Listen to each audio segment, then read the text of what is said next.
اللہ رب العالمین والصلاة والسلام علی سید المرسلین اما بعد فاعوذ باللہ من الشیطان الرجیم بسم اللہ الرحمن الرحیم الصلاة والسلام علیک یا رسول اللہ وعلی آلک واصحابک یا حبیب اللہ الصلاة والسلام علیک یا نبی اللہ وعلی آلک واصحابک یا نور اللہ۔ الحمدللہ عز وجل، اسلام ایسا سچا اور کامل دین ہے جو قیامت تک کے لیے قابل عمل ہے۔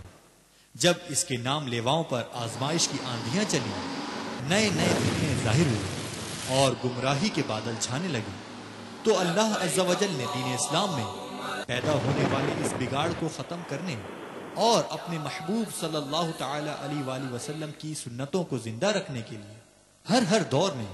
اس امت مرحومہ کو ایسی ہستیاں عطا فرمائیں جو علم و عمل اور تقوی و پرہیزگاری کے انوار سے منور ہونے کے ساتھ ساتھ معاشرے میں انقلاب برپا کرنے کی صفات سے بھی آراستہ تھیں۔ ان بزرگوں کے معاشرے میں قدم رکھتے ہی فتنے دور ہونا شروع ہوئے اور بے عملی کے سیلاب کا زور ٹوٹا تو عاشقان رسول صلی اللہ علیہ وآلہ وسلم اپنی اور ساری دنیا کے لوگوں کی اصلاح کے مقدس جذبے کے تحت سنتوں کی خوشبو ہر سو پھیلانے لگے۔ خدا کا ایک احسان ہے یہ اولیاء اللہ، زمانہ جسم ہے اور یہ جان ہے اولیاء اللہ۔ اس پرفتن دور میں کہ جب دنیا بھر میں گناہوں کی یلغار کی بھرمار اور ہر خاص و عام کا گناہوں کی طرف میلان تھا اور مسلمان بد اخلاقی کے عمیق گڑھے میں گرتا چلا جا رہا تھا، تو ان نازک حالات میں اللہ تعالیٰ نے اپنے ایک ولی کامل کو امت محمدیہ صلی اللہ تعالی علیہ وآلہ وسلم کی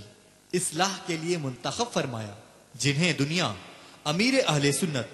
دامت برکاتہم العالیہ کے نام سے جانتی اور پکارتی ہے۔ قبلہ شیخ طریقت امیر اہل سنت بانی دعوت اسلامی حضرت علامہ مولانا ابو بلال محمد الیاس اتار قادری دامت برکاتہم العالیہ کی شخصیت میں تقوی و پرہیزگاری، خوف خدا، سخاوت اور آپ کے اصلاح مسلمین کے جذبے سے متاثر ہو کر بے شمار مسلمان دعوت اسلامی کے مہکے مدنی ماحول سے وابستہ ہو کر سنتوں کی راہ پر گامزن ہونے لگے اور آپ ان کے دلوں کی دھڑکن بن گئے۔ اسی طرح عوام تو عوام، متعدد شخصیات نے جب امیر اہل سنت دامت برکاتہم العالیہ کی ذات میں مال و دولت سے بے رغبتی دیکھی تو وہ بھی آپ سے متاثر ہوئے، ان کے دل میں بھی آپ کی محبت کے پھول کھلے اور وقتاً فوقتاً وہ شخصیات فیضان مدینہ میں ہونے والے مختلف اجتماعات میں شریک ہوئے اور موقع ملنے پر امیر اہل سنت حضرت علامہ مولانا ابو بلال محمد الیاس اتار قادری دامت برکاتہم العالیہ سے ملاقات کی برکتیں حاصل کی۔ صلو علی الحبیب صلی اللہ تعالی علی محمد۔ اے دعوت اسلامی تیری دھوم مچی ہو، دعوت